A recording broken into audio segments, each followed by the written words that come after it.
At this time, we're going to ask our junior church to remain upstairs just for a few more moments because we have a video presentation. So if all the junior church children can still remain with their parents at this time, that would be very helpful. What I'm going to do is I'm going to start this video, and so we'll watch this video, and then at the conclusion of the video, we invite Beth to come and continue to share her testimony with us and answer any questions you might have.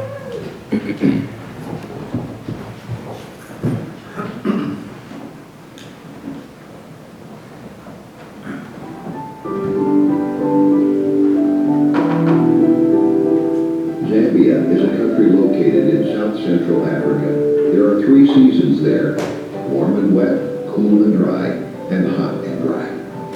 Day-to-day life varies significantly between the rural and urban areas where English can be used for communication. In the rural areas, life is more traditional. Families live in huts, use outhouses, and draw water from rivers or shallow wells. It's a relationship-based culture where the emphasis is on family and community. There are also deeply rooted traditional beliefs, including witchcraft and animism. It is to this country that God has called Beth Resch. She is sent out by Old Paths Bible Baptist Church in Holly, New York, through Central Missionary Clearinghouse. Beth was saved at a young age, and in 7th grade she met a young lady serving in South Africa and began corresponding with her. Through this relationship, God spoke to Beth's heart about missions and unreached people, including those in Africa. She continued to seek God's direction, specifically about missions, and in 2018 she went with a group from her church to the city of Chipata, located in the eastern province of Zambia. During this trip, God opened Beth's eyes to the great spiritual need and opportunity among these people. While there, she helped present the gospel and Bible stories in a local school, taught in ladies' Sunday school, shared her testimony during a special event for pregnant women, ministered at services in several villages, and helped move bricks to a church building. I'd like to introduce to you Beth Resch, who has been a faithful member for about 6 years. She has a calling of God in her life for the mission field. 2018, we went to Chipata, Zambia, where I saw firsthand her faithfulness and her work ethic, and most of all, her love for souls. So I recommend her to your church. She'd be a great investment and a blessing.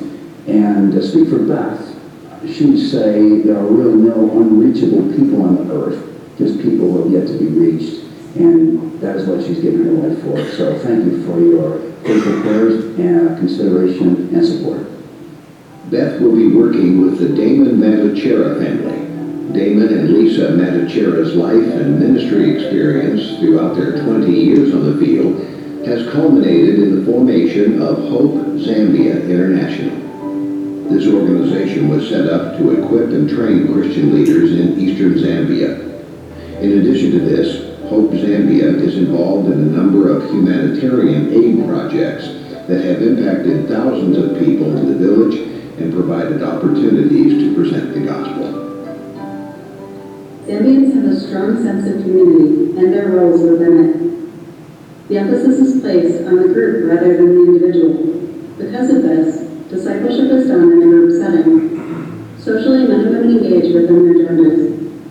They sit on opposite sides of the church for services and gather in different places for meals. It would be culturally inappropriate for a man to gather a group of women, even for Bible study and discipleship purposes, meaning this work must be done by other women. In Zambia, women keep the home, care for the children, work in the fields, and tend livestock. They gather water, collect firewood, and prepare food. From a young age, girls take on responsibilities such as cooking, cleaning, watching younger children, and caring for the sick. One of the greatest needs in our ministry is in regards to the women and children.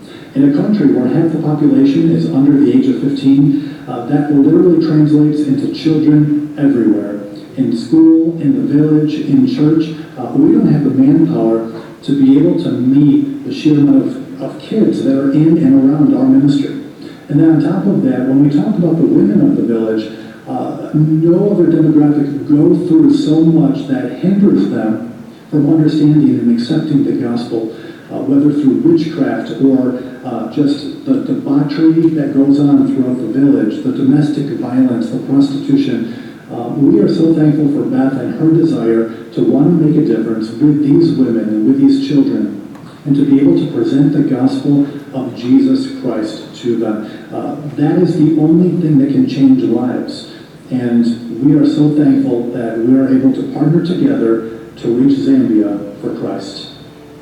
Zambia's population is predominantly youth, with less than 5% being over the age of 54. Over half the population of Zambia is under the age of 15. There's a great opportunity to reach these young people, to see them come to know Christ and grow in their faith. These children have the chance to grow up learning about God, knowing Him, and perhaps one day be called to take the light of the gospel to places still unreached.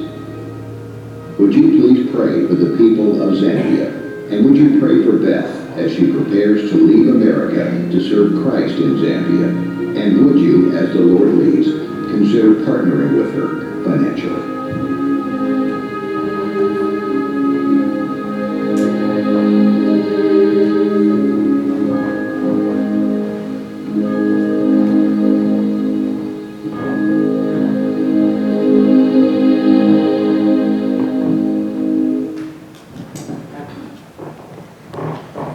All right, am I on? Okay. Okay. Can you hear me? Okay. Good morning. My name is Beth Resch. I'm going to share a little bit of my testimony with you this morning, a little bit more about the ministry in Zambia, and then we'll open up for some questions. I grew up in an unsaved family. My dad was raised Catholic, went to Catholic schools. My mom went to church for Easter and Christmas. And so when it came time for us to start school, I was the oldest. And they didn't want us in Catholic school and they didn't want us in public school, so they joined a non-denominational Christian church and put us in private school there. So I had the opportunity to grow up going to Christian schools all 12 years, and to be involved in church and Sunday and Wednesday and youth group and chapel, and to grow up knowing God. I got saved in Sunday school class at 5 years old. And I remember going home and telling my parents, and they weren't very excited about it. And I couldn't quite understand why until many years later. I never really knew that my parents weren't saved growing up until I was about in 10th grade. My dad is the only one in my family that would claim to be saved at this point, and he very adamantly believes that he's going to heaven because God knows he's on his side and working for him. And so that was just a blessing in my life to have that opportunity to grow up in that environment. I went my first missions trip in 8th grade to Peru, and a few more over the years. And when I was ready to graduate and go to college, I wanted to go to Bible college. I had started corresponding with that young lady in Africa when I was in 7th grade, and I was kind of torn between the Amazon and Africa and where the Lord might want me to go, but I knew that he had called me. And so I wanted to go to Bible college, and my parents said no. My dad's response was, you go to real college for 4 years, and then if you still want to, you can go to Bible college. So I went to a secular university out of state, and after about a year, I started kind of sliding away. There was a few things happening in my life at that point, but really the biggest one was that I reached a point where I wanted to be liked more than I wanted to follow God.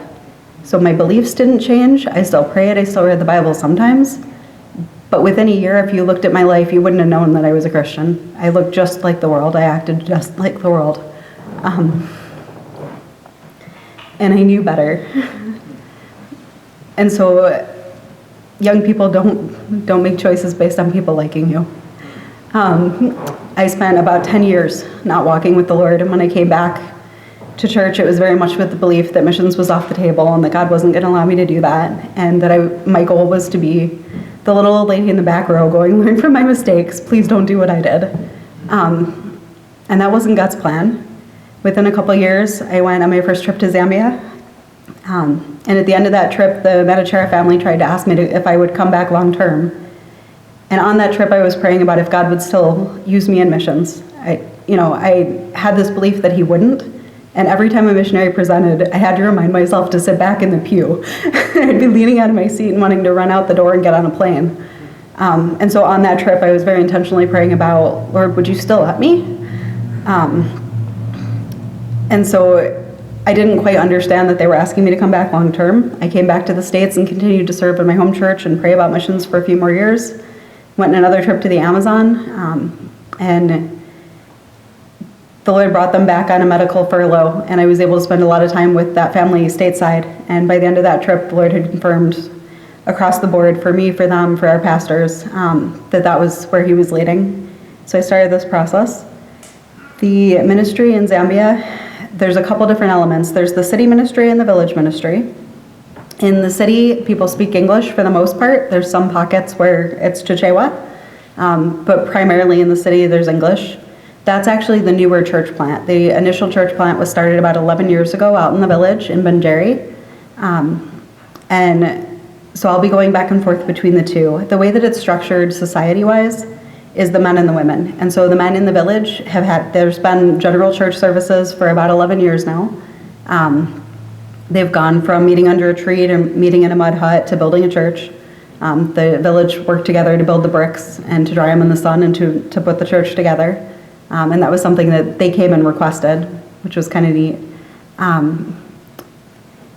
The men in the village at this point, they're training them to go to another village where there's no gospel presence and to present the gospel and to begin to train and disciple. The women in the village, most of them aren't saved, and the same for most of the children.